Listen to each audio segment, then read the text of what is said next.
What's going on, guys? Welcome back to another video. Today I'm going to be talking about my gear that I use on a daily basis.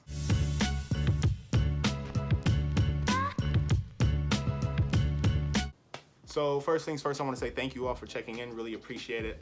Really appreciate the support. It really means a lot. Every single comment means a lot. Every single subscriber, I really appreciate it. So thank you all so very, very much. So like I said earlier, today I'm going to be talking about my gear that I use on a daily basis. So I'm going to be going over, I'll be talking about pretty much all my gear because I use different things on different days depending on the project and the job and what I'm working on. I'll just give you guys an idea of what I have and what I use it for so you guys can get an understanding and kind of an idea of what you're gonna need if you're looking to get into the professional photography world and you're looking to start your career. You'll have an idea of what tools are necessary and why you need them. So let's go ahead and jump into that now. Okay, so here's all my gear here. As you can tell, I have it laid out on my bed because it's quarantine life and we're just making videos wherever we can. That's just what it is nowadays, so please ignore that. But so you can see here I have my lenses, my bodies, and microphone and all the good stuff here that I use on a daily basis. So I'll kind of get into what I use and what I use them for. So both of these bodies here are Canon. They're both 6Ds. This one is a regular 6D and this is a 6D Mark II. This is my original camera, my first full frame camera. You can see it's pretty banged up, but it still works. It works great. So typically when I go to events that are further away, like away out of town, I bring this as my backup body because obviously they're really reliable and I've never had any major problems with them, but you never know. You don't want to go out to a job and not have a backup camera. If something goes wrong with this one, I'll always have this one as a backup camera, so I'm not just shit out of luck, you know. So they're both really great cameras. The newer version is the 6D Mark II. This one's better at video. The sensor's a little bit different. I honestly kind of prefer the sensor on the old one a little bit better, but this one has better specs and stuff, so I just shoot with this the majority of the time now. As for my lenses, as you can see, I have all Canon L-glass lenses. I do have another lens. I actually dropped it and broke it, which is kind of just part of being a photographer.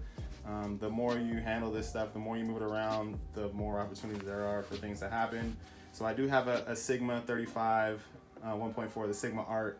It's actually fixed and it's at the camera shop, but the camera shop is currently closed, so I can't go pick it up. I should have went and picked it up before they shut down, but I didn't, and now I'm stuck without it.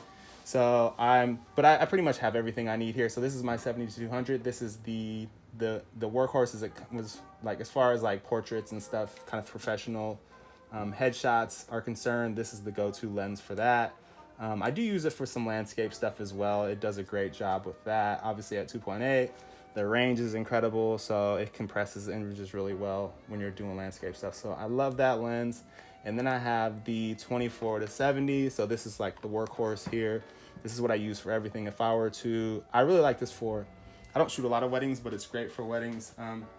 It's 2.8 as well, so it does really, really well indoors. So I do a lot of food photography and stuff with that lens there. It pretty much does everything really well. So I use this a majority of the time. This is its little brother here. This is the 24-105.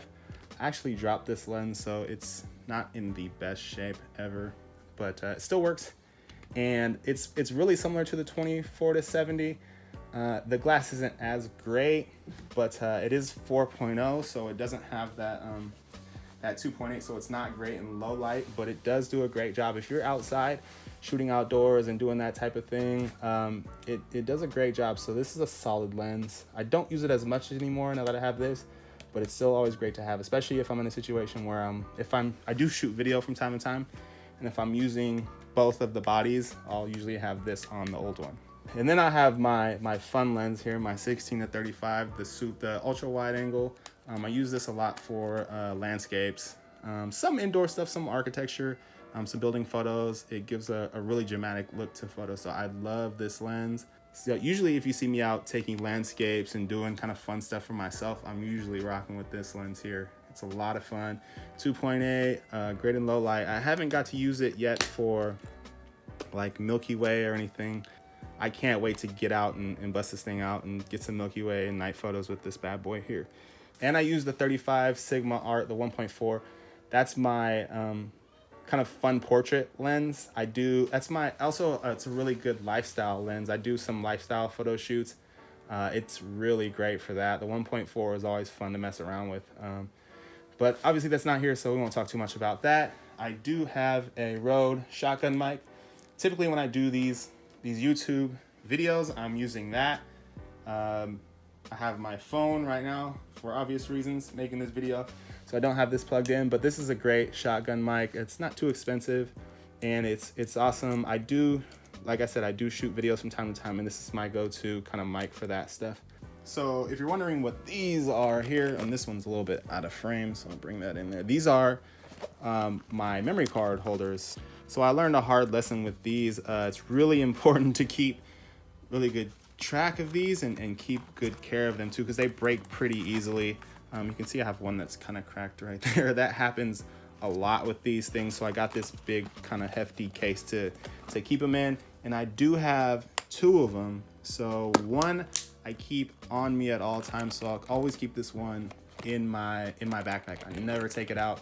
And then I have another one that I keep at my house near my laptop, because I had an issue with only having one and then having it in one place and not having it in the other, and forgetting all of my memory cards. So I keep two now just to make sure that I always have one, so I always have cards when I need them and where I need them. And so over here I have my filters. So these are all different size filters. Have different size lens, so I have different size filters for the lenses. This is like a circular polarizer. This is an ND. I think this is a circular polarizer as well, and this is an ND in here. So mostly I use these for landscape photos and stuff, but I don't use these a lot in the professional world, but they can be helpful sometimes if you're shooting outside and it's super bright. You want to cut down the amount of light, you can use like a circular filter or something like that, or a polarizer. Oh, and one more bonus item. I forgot about this guy. This is my external flash here.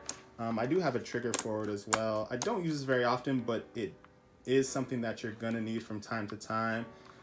If you're ever doing like event photography and you're indoors and you're taking photos of like large groups of people, and typically you don't want to shoot groups at like f1.4 when you're indoors. You want to have your f-stop up higher, so you're gonna need a flash for a lot of like event photography and stuff. So I have this. I don't use it that often, but I do have it because it is necessary, and there are times when you're gonna need this thing. And as you guys can see, I have all of these batteries over here. I think I have more. I'm missing some. I don't know exactly where they are. 1, 2, 3, 4, 5. Yeah, I'm missing one. It's important to always have batteries on hand. I do shoot a lot typically. Obviously not right now. There's not a whole lot going on, but usually I'll shoot 2 different, sometimes 3 different photo shoots in a day. So that's why it's important to always have batteries on deck. And try to keep them charged as much as I possibly can. It's hard to keep 5 batteries charged at all times, but usually at least 1 or 2 of these is always charged. So yeah, that's all my gear. Hopefully this video was helpful and informative, and you guys can get something from seeing what I use. So yeah, thank you as always for watching. Really appreciate it. Please feel free to like this video, subscribe to the channel. Give me a comment, give me some feedback, all that great stuff. I really appreciate it. And thank you guys for watching.